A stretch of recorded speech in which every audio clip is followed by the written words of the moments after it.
नमः शिवाय। हर हर महादेव। शिव शंभु। पशुपतिनाथ व्रत कथा। पुराणों के अनुसार एक समय की बात है।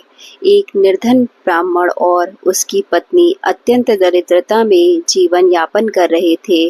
उनके पास खाने के लिए अन्न भी नहीं था। ब्राह्मण अत्यंत चिंतित था और सोचता था कि इस दरिद्रता से कैसे मुक्ति मिले। एक दिन वह ब्राह्मण जंगल में गया और भगवान शिव की आराधना करने लगा। उसके पशुपतिनाथ का ध्यान करते हुए उसने अपनी दरिद्रता दूर करने की प्रार्थना की। उसकी भक्ति से प्रसन्न होकर भगवान शिव ने उसे दर्शन दिए और कहा, हे ब्राह्मण, यदि तुम मेरी कृपा प्राप्त करना चाहते हो तो श्रावण मास के सोमवार का व्रत करो और मेरी पूजा करो। इस व्रत को करने से तुम्हारी दरिद्रता दूर हो जाएगी और तुम्हें सभी सुख संपत्तियां प्राप्त होंगी। ब्राह्मण ने भगवान शिव के बताए अनुसार व्रत करना आरंभ कर दिया।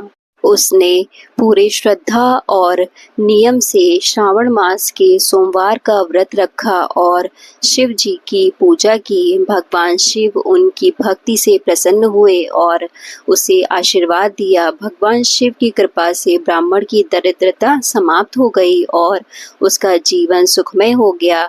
इस प्रकार जो भी भक्त श्रद्धा और नियम पूर्वक पशुपतिनाथ का व्रत करते हैं उन्हें भगवान शिव की कृपा प्राप्त होती है। उसकी सभी मनोकामनाएं पूर्ण होती हैं और वह जीवन के हर कष्ट से मुक्त हो जाता है।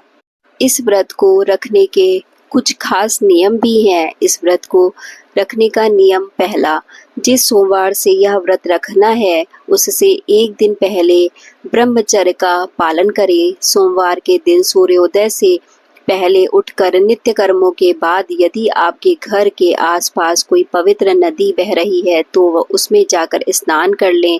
नहीं हो रहा है तो घर पर ही गंगा जल मिलाकर स्नान करें। स्नान के बाद पूजा की थाली बनाएं जिसमें धूप, दीप, शमी पत्र, बेल पत्र, भांग, धतूरा, मदार, पुष्प, पंचामृत आदि भगवान शिव के मंदिर में जाएं। याद रखें कि व्रत के पहले दिन आप जिस मंदिर में जाते हैं बाकी के 4 सोमवार उसी मंदिर में जाएं। शिव मंदिर में जाकर घी का दीपक जलाएं। हो सके तो मिट्टी या आटे का दीपक भी बनाकर लेकर जाएं।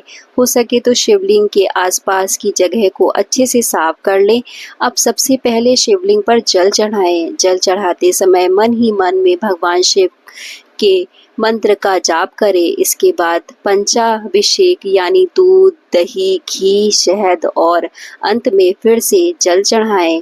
पंचामृत अभिषेक करने के बाद शिवलिंग पर बेल पत्र, मदार के फूल आदि पूजन सामग्री चढ़ाकर मिठाई चढ़ाएं। ध्यान रहे कि शिवलिंग में हमेशा धूप, दीप और आदि कुछ दूरी पर ही लगाना चाहिए। देखा गया है कि भक्त अक्सर शिवलिंग पर ही अगरबत्ती आदि लगाते हैं जो सर्वथा ही अनुचित है। इसके बाद घर आकर फलाहार करें। शाम को दोबारा मंदिर जाएं और 6 दीपक भी लेकर जाएं। इसमें से 5 दीपक में मंदिर में ही जला दें और आखिरी यानी छठा दीपक अपने साथ घर लेकर आए।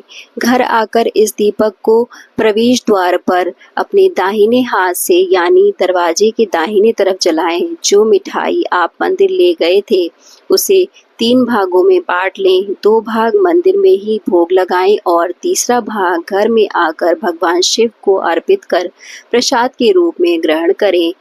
आप व्रत का पारण कर सकते हैं लेकिन ध्यान रहे कि नमक का प्रयोग ना करें। यह क्रम लगातार 5 सोमवार तक करें। पशुपति व्रत 5वें सोमवार को मनाया जाता है।